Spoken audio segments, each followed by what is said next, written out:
அன்பு சகோதர சகோதரிகளே, நாம் பிரயாணத்திலே இருக்கிறோம். இந்த உலகத்தில் இருக்கிற ஒவ்வொருவரும் பிரயாணம் செய்கிறவர்கள் தான். எல்லோருமே யாத்ரீகர்கள் தான். இந்த உலகத்திலே நாம் பிறந்தோம். ஆனால் இந்த உலகத்தோடு உலகமாய் நாம் இருப்பது கூடாது. காரணம், நாம் பரலோகத்தின் வாசிகள். பரலோகத்தை நோக்கித்தான் பிரயாணம் இருக்க வேண்டும். இப்படி பரலோகத்தின் பிரயாணத்தில் இருக்கிற நாம் விலையேற பெற்ற தேவ ஆவியானவரை பெற்றிருக்கிறோம். விலையேற பெற்ற ரட்சிப்பின் வஸ்திரத்தை அணிந்திருக்கிறோம். விலையேற பெற்ற வாழ்க்கையை நாம் பெற்றிருக்கிறோம். அந்த விலையேற பெற்ற வாழ்க்கை நம்முடைய பிள்ளைகளுக்கும் கூட பகிர்ந்து தர வேண்டும் என்று ஆசைப்படுகிறோம். என்றால் என்ன செய்வது? இந்த பிரயாணத்தில் நாம் பத்திரமாக முன்னேறுவதற்கு சாத்தான் மறைத்து வைத்திருக்கிற தந்திரங்களிலிருந்து, அபாயங்களிலிருந்து, ஆபத்துக்களிலிருந்து நம்மை நாம் காத்துக்கொள்வதற்கு என்ன செய்ய வேண்டும்? பிரார்த்தனை செய்ய வேண்டும். காலையில் எழுந்த உடனே அந்த நாளை ஜெபத்தோடே கூட நாம் ஆரம்பிக்க வேண்டும். அன்று எஸ்ரா புரிந்திருந்தான். விலையேற பெற்ற ஒரு அழைப்பை கொண்டு உன்னதமான ஒரு நோக்கத்தோடு தேவ சந்நிதியை அடைந்து தேவனை ஆராதிக்க வேண்டிய நாம் இந்த பிரயாணத்தில் நாம் பெற்றிருக்கிறவைகளை கெட்டியாய் பற்றிக்கொள்ள வேண்டும். வெளிப்படுத்தின விசேஷத்தில் தேவன் சொல்லுகிறார், நீ பெற்றிருக்கிறவைகளை கெட்டியாய் பற்றிக்கொள். நீயும் நானும் பெற்றிருக்கிற விசுவாசத்தை கெட்டியாய் பற்றிக்கொள்ள வேண்டும். உனக்கும் எனக்கும் கிடைக்க பெற்றிருக்கிற பரிசுத்தமான வாழ்க்கையை எக்காரணத்தை கொண்டு விடாமல் கெட்டியாய் பற்றிக்கொள்ள வேண்டும்.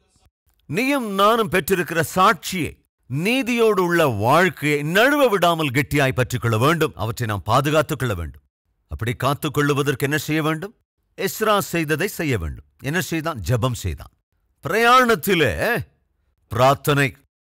அது மாத்திரமல்ல, அது உபவாச பிரார்த்தனை. நம்மள சில பேருக்கு சில விஷயங்கள் செட்டில் ஆகாது. எவ்வளவு பிரயாசப்பட்டு ஜெபித்தாலும் பதில் வராது. எவ்வளவு கண்ணீர் சிந்தினாலும் பதில் வராது. சுலபத்தில் அதிலிருந்து நம்மால் வெளியே வர முடியாது. இன்று நம்மத்தில் யாராவது இருக்கிறீர்களா?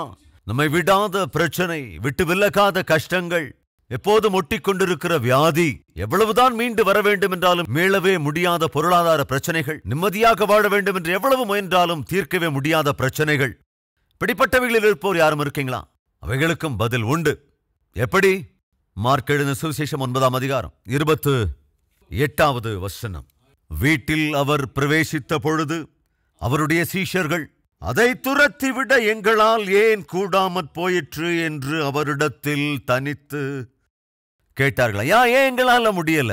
அந்த பிரச்சனையை ஏன் எங்களால் தீர்க்க முடியவில்லை? ஒருவருடைய பிள்ளைக்கு ஒரு பொல்லாத ஆவி பிடித்திருந்தது. பிறந்ததிலிருந்து, சிறு வயதிலிருந்து அந்த பொல்லாத ஆவி அவனை பயங்கரமாய் வாதித்துக் கொண்டிருந்தது. அந்த ஆவியை விரட்ட வேண்டும் என்று சொல்லி அந்த தந்தை சீஷர்களிடத்தில் கொண்டு வந்தார். அவர்கள் எவ்வளவு கத்தி ஜெபித்து பிரயாசப்பட்டாலும் பொல்லாத ஆவி அவனை விட்டு போகவில்லை. சோ அங்க வாக்குவாதமே உண்டாயிடுச்சு. அதை அவர்களால் விரட்டவே முடியவில்லை. அதனால் கொஞ்சம் அவமானம் கூட வர இருந்த அந்த சமயத்துல இயேசு வந்தார். வந்த உடனே பொல்லாத ஆவியை விரட்டினார். அப்பதான் சீஷர்கள் கேட்டாங்க, ஏன் எங்களால விரட்ட முடியல ஆண்டவரே? இன்று நம்ம மத்தியிலும் யாராவது இருக்கீங்களா? என்னால முடியவே இல்லை ஆண்டவரே, என்னால ஏனோ செய்யவே முடியல ஆண்டவரே, எதையும் செய்ய இயலவில்லை ஆண்டவரே, அப்படி சொல்றவங்க யாராவது இருக்கீங்களா? அது எந்த விஷயமா இருந்தாலும் சரி, ஐயோ என்னால முடியலங்க, என்னால இப்படி செய்யவே முடியலங்க, என்னால ஏனோ முடியல, என்னால எதுவுமே செய்ய முடியல என்று ஏதாவது விஷயத்திலே நீ சொல்லுகின்றாயா என்றால் கவனி. ஊழியத்திலே ஒரு நாள் இயேசுவின் சீஷர்கள் அப்படித்தான் இருந்தார்கள். அவர்கள் தோற்று போனார்கள். அவர்களால முடியல, அவர்களால செய்ய முடியல.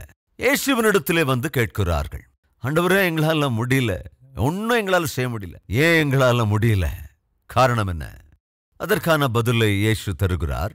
என்னவென்று, அதற்கு அவர், இவ்வகை பிசாசு ஜெபத்தினாலும் என்று இருக்கிறது. ஆனா அது கூடவே இன்னொரு வார்த்தை இருக்குது, கவனிங்க. உபவாசத்தினாலுமே, உபவாசத்தினாலுமே அன்றி மற்ற விதத்தினாலும் புறப்படாது. ஏசங்க என்ன சொல்றாரு? உங்களால முடியலையா அப்படின்னா கவனிங்க, உபவாசத்தினாலுமே அன்றி மற்ற விதத்தினாலும் இப்படிப்பட்ட பிசாசுகள் புறப்பட்டு போகாது. இன்னைக்கு உங்க வாழ்க்கையில் ஏதாவது அசாத்தியமானவர்கள் இருக்குதா? எனக்கு சாத்தியமே ஆகல. சில தாய்மார் தகப்பன்மாருக்கு பிள்ளைங்களை வளர்க்கிறதே சாத்தியமாகல. பிள்ளைகளை ஆவிக்குரியவர்களாய் வளர்ப்பதற்கு சாத்தியமே இருக்கிறது இல்ல. இன்னும் சில பேருக்கு அவர்களுடைய உத்தியோகத்தில் அவர்களுக்கு இருக்கின்ற சேலஞ்சஸ், டார்கெட்ஸ், ப்ராஜெக்ட்ஸ் பூர்த்தி செய்வதற்கு அவர்களால் ஏனோ முடிவதில்லை. இன்னும் சில பேருக்கு கணவனோட மனைவியோட சேர்ந்து குடும்பம் நடத்துறதுக்கு சாத்தியமாகிறது இல்லை. இன்னும் சில பேருக்கு பொருளாதார பிரச்சனைகளிலிருந்து வெளியே வர்றது சாத்தியப்படுறதில்ல என்று எது உன்னுடைய வாழ்க்கையில் இன்று அசாத்தியமாயிருக்கிறது? அவைகளை சாத்தியமாக்க முடியும். எப்படி? உபவாச ஜெபத்தினால. எஸ்ராவுக்கு புரிந்தது, நாம் பிரயாணம் செய்து கொண்டிருக்கிறோம், அக்கறைக்கு போய் சேர வேண்டும் என்றால் உபவாசம் அவசியம். மிக விலையேற பெற்றவைகளை கொண்டு போகின்றோம், இவைகளை பத்திரமாய் கொண்டு சேர்க்க வேண்டும் என்றால், நம்முடைய சிறு பிள்ளைகள் பாதுகாக்கப்பட வேண்டும் என்றால், நம்மிடம் இருப்பவைகளை நாம் காத்துக்கொள்ள வேண்டும் என்றால் உபவாச ஜெபம் வேண்டும். உன்னுடைய வேலை காப்பாற்றப்பட வேண்டும் என்றால், உன்னுடைய குடும்பம் பாதுகாப்பாக இருக்க வேண்டும் என்றால், உன் வியாபாரம் பாதுகாப்பானதா இருக்க வேண்டும் என்றால், உனக்கு இருக்கிற சுகமும் சௌக்கியமும் சந்தோஷமும் சமாதானமும் சகல ஆசீர்வாதங்களும் பாதுகாக்கப்பட வேண்டும் என்றால், உன் சாட்சி பாதுகாக்கப்பட வேண்டும் என்றால், ஊழியத்தை காத்துக்கொள்ள வேண்டும் என்றால், சபையை காத்துக்கொள்ள வேண்டும் என்றால் உபவாச ஜெபம் அவசியம். அது அத்தியாவசியம்.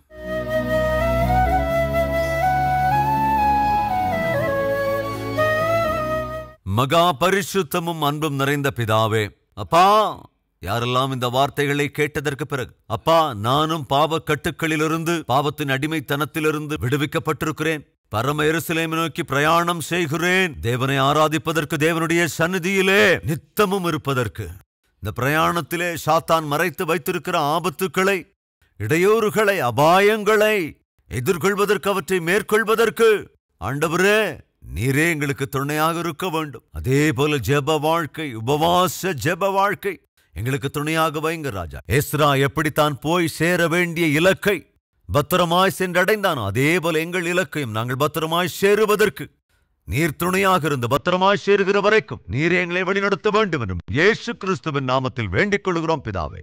ஆமென்.